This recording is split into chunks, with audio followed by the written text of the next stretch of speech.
Assalamualaikum warahmatullahi wabarakatuh. Kembali lagi bersama Bapak. Pada hari ini Bapak mau menyampaikan materi lanjutan minggu lalu ya, untuk bagian 3 dan 4 ya, masih menelaah struktur dan bahasa pada teks prosedur. Langsung saja kepada materi. 3. Memperbaiki dan melengkapi teks prosedur. Perbaiki teks prosedur. Cara membuat angklung dengan cara yang pertama, tambahkan bagian awal teks. 2. Ubahlah kalimat pada langkah menjadi kalimat perintah, kalimat saran, dan kalimat larangan. 3. Tambahkan bagian penutup teks prosedur. Dan yang keempat, perbaikilah penggunaan tanda baca atau ejaan yang kurang tepat. Mari kita bahas sama-sama. Judulnya membuat angklung.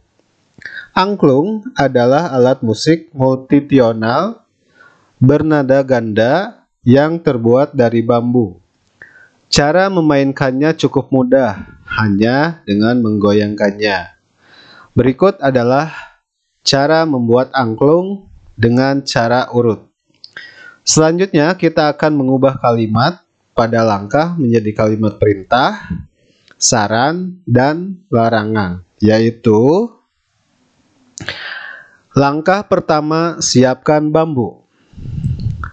Bersihkan batang bambu dari cabang-cabangnya dan potong dengan panjang secukupnya. Kemudian ikat potongan bambu lalu simpan dengan diangin-anginkan selama 1 tahun.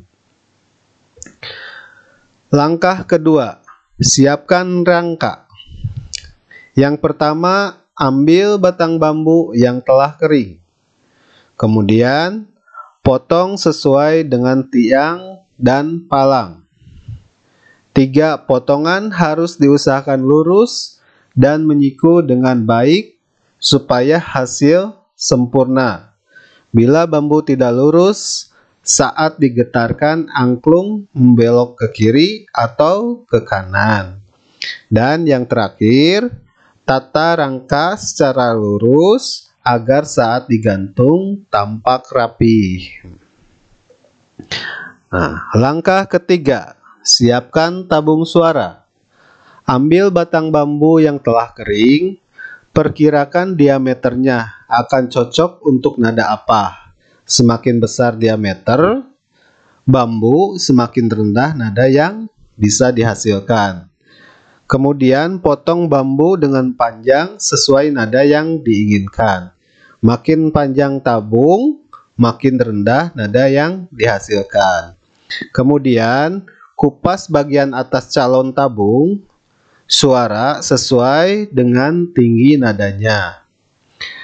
Kemudian buat takik pada dasar tabung untuk mengait ke tabung dasar. Dan yang terakhir, rautan tabung suara dihaluskan sampai suaranya mendekati nada yang diinginkan.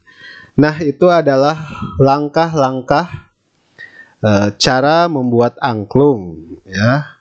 Dirubah menjadi kalimat perintah, saran, dan larangan. Mudah kan cara membuatnya? Selamat mencoba. Nah, itu adalah merupakan bagian penutup ya. 4. Menelaah penggunaan bahasa dalam teks prosedur. A. Penggunaan kalimat perintah. Misalnya, kalimat pernyataan. Anda perlu memosisikan tubuh sejajar dengan monitor. Diubah menjadi kalimat perintah.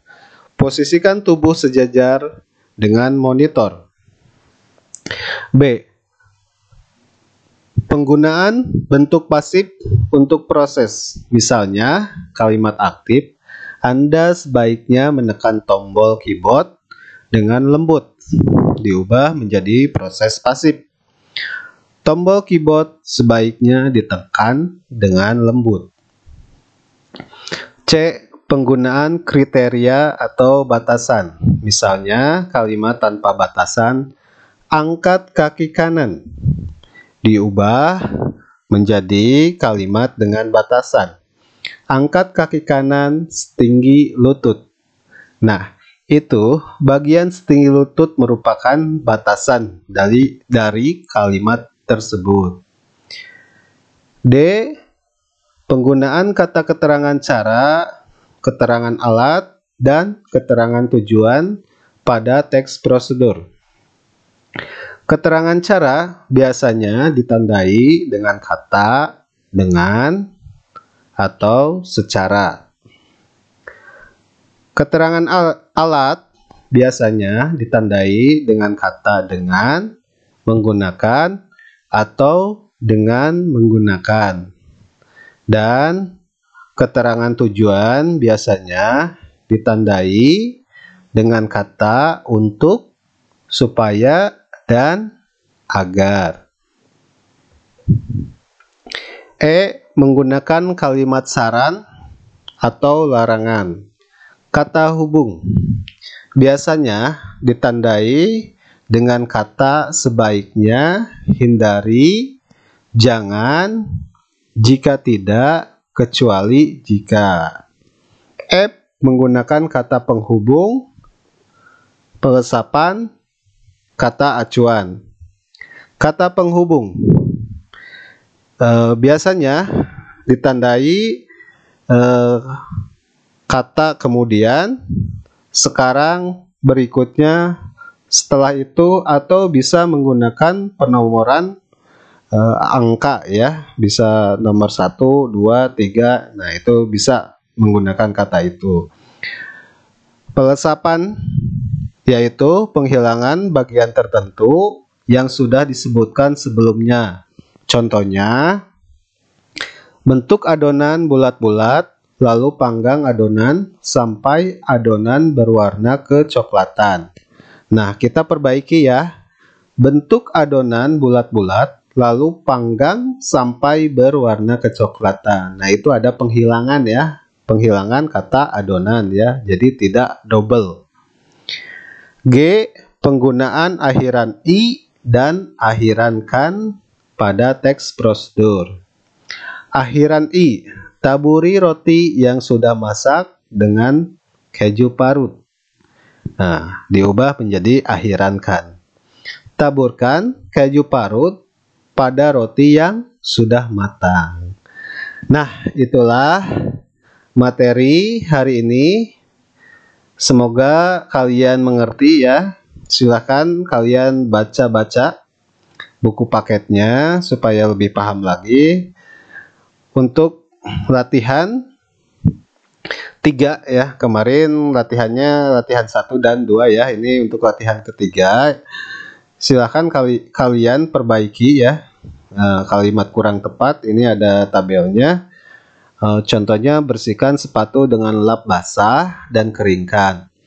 Setelah sepatu kering, semir dengan menggunakan kain tebal. Nah, setelah diperbaiki dengan pelesapan, bersihkan sepatu dengan lap basah dan keringkan. Kemudian semir dengan menggunakan kain tebal.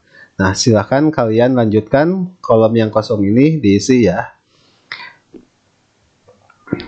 Nah, untuk tugas yang keempat, buatlah kalimat perintah dengan kata berimbuhan akhiran i dan akhiran kan. Tiap siswa membuat 2 kalimat.